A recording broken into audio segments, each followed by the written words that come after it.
Are you looking at selling your business or planning to sell soon but don't know where to start? Today's session, I will go over all the things you need to be aware of when you're selling your business. Hi, everybody, and welcome. My name is Kanan. I'm a partner of United Business Broker Australia, a licensed business broker, and I have more than 9 years of experience in selling businesses in various industries in Australia.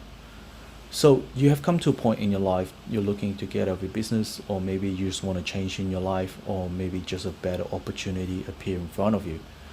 Many sellers, when it comes to selling a business, they think all you need to do is just to slap on a price, put on a couple of website, and voila, a buyer will just appear in front of you and buy the business at the price that you want. But selling a business is not that easy. It is both an art and a science. The buyer will look at the logical reasoning side of your business, such as your financials, your business model, your location, etc., as well as you need the creativity side of it to market and package your business for sale. When sellers come to me to sell their business, they rarely come to me and ask me how to prepare the business for sale. They usually are in a desperation mode. In another video, I will probably talk about how to prepare a business for sale, but today let's stick to this. When you're selling a business, the most important thing is you want to keep it confidential. Although there are times it is hard to be total discreet when you're selling your business, but you definitely don't want the whole world out there to know about it, because or else soon enough you'll find your staff is leaving, your customer is leaving, and your competitors, everyone knows that you're selling your business before you even have a price on the table.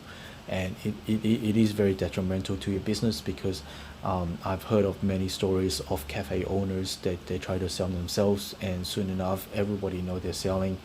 And there are many people out there as well that are trying to get free information of what you're doing, and you definitely don't want to give such information to the competitors as well. If you got a business broker, your business broker will help you to take care of that, but not every business broker are prudent in it as well, so you need to be aware of it. In selling a business, there are quite a component to look at. You need to look at the price, documentation, the marketing and presentation, contracts, tenancy applications, stock take preparation for settlement, and then settlement. Okay, as you can see, there's a lot of components to look at, and in another video I may go into each of the component in more depth, but today we will just go through them quickly as a summary. So price will be the number one thing when you're selling a business.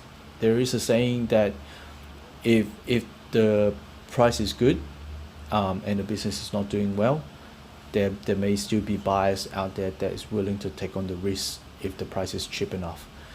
But the buyers today, they are very different from the buyers 7 or 8 years ago. They are more risk adverse, which means that even if your price is really cheap for the business, but if your location is wrong, for example, or your business model is not good, they may still not be willing to take on the risk.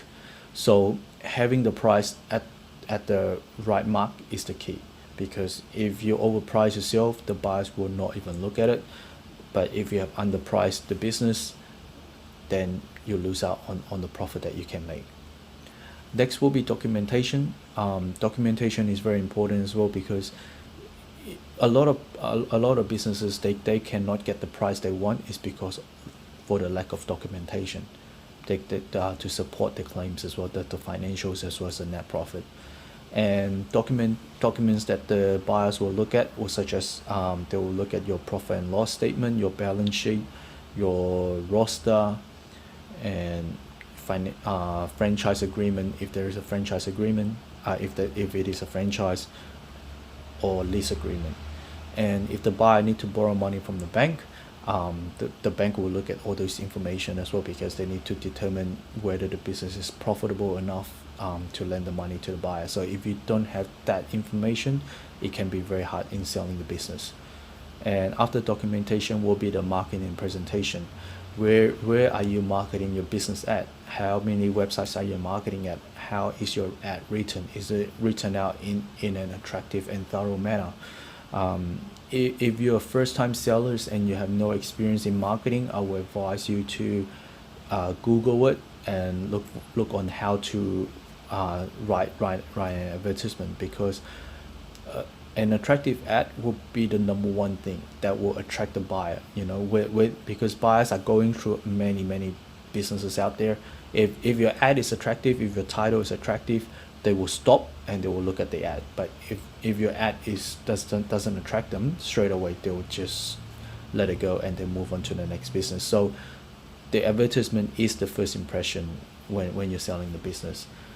Then after the marketing and presentation, the next will be the contracts. Contracts is very important. A lot of the time, buyers or sellers come to me and ask me that, you know, the business is very cheap. Do I still need a lawyer? Yes, you do, because it doesn't matter how cheap the business may be. If you don't have a lawyer, and if anything happened to the business, you have no protection, and you know you lost everything.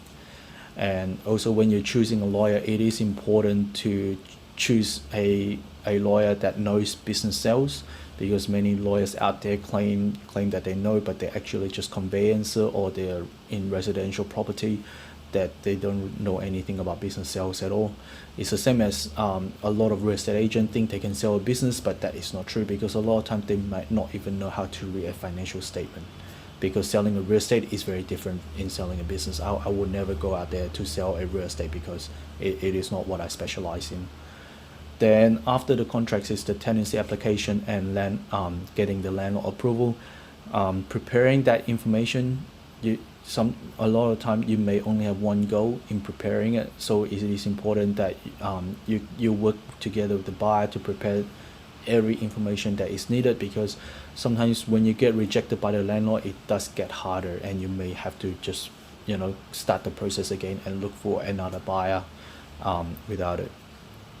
Then after the landlord has been approved, you will get the landlord solicitor to do the transfer of the lease. And then after the transfer of the lease, then you'll be stock take. Stock take is an easy process, because you usually do it maybe a few days or a week before the settlement. If it's a small business, then only you and the buyer need to go and count and do the stock together. If the business is a medium-sized business, then a third-party stock take person will be recommended, because they do much better job, and also much thorough in the stock take as well.